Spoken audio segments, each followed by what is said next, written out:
High, আজকে national ইউনিভার্সিটির 2024-25 সেশনের অনার্স প্রথম বর্ষের ইংলিশ ডিপার্টমেন্টের ইন্ট্রোডাকশন টু প্রোস এর নিউ সিলেবাস নিয়ে আলোচনা করব।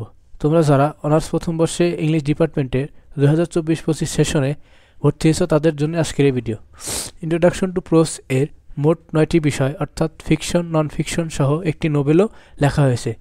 তো সে সম্পর্কেই জানা যাক। ইন্ট্রোডাকশন টু প্রোস এর কোর্স কোড হচ্ছে 21-11-07। Introduction to prose a fiction, non fiction এবং নোবেল সহ 9টি বিষয় নিয়ে আলোচনা করা হয়েছে। নন ফিকশন কাকে বলে? নন ফিকশন হচ্ছে বাস্তবিক জীবনের কাহিনী, ঘটনা ইত্যাদি সম্পর্কে কবি যা লিখেছেন সেটি হচ্ছে নন ফিকশন, অর্থাৎ এটা হচ্ছে বাস্তবিক লেখা। নন ফিকশনের ভিতর আছে ফ্রান্সিস বেকনের অফ গ্রেট প্লেস, আব্রাহাম লিঙ্কনের গেটিসবার্গ অ্যাড্রেস, রবীন্দ্রনাথ ট্যাগোরের letter to lord Chelmsford rejecting knighthood এবং সিনুয়ে এসএমের the novelist as a teacher. এবং 4টি ফিকশনও দেওয়া আছে। ফিকশন 4টি ফিকশন কাকে বলে?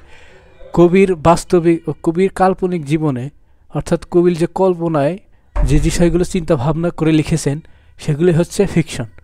ফিকশন লিখেছেন জেমওয়েন ম্যাঘম, তার লিখনী হচ্ছে দ্য লাঞ্চিয়ন। দ্বিতীয়টি হচ্ছে ও হেনরি, তার লিখনীটি হচ্ছে দ্য গিফট অব দ্য ম্যাজাই। তৃতীয়টি লিখেছেন এফ হেমিওয়ে, তার লিখনীটি হচ্ছে এ ক্যাট ইন দ্য রেইন। এবং চতুর্থটি হচ্ছে হ্যাংকং, তার লিখনীটি হচ্ছে the fruits of the women. এবং একটি নোবেল অর্থাৎ একটি উপন্যাসও লেখা হয়েছে ইন্ট্রোডাকশন টু প্রোস এ।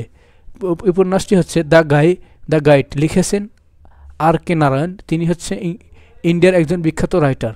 তো এই 9টি বিষয় নিয়েই ইন্ট্রোডাকশন টু প্রোস এর সিলেবাস। তো আজকের ভিডিওটি এ পর্যন্তই। পরবর্তী ভিডিও দেখার জন্য অবশ্যই চ্যানেলটি সাবস্ক্রাইব করে রাখবেন। ধন্যবাদ। আসসালামু আলাইকুম।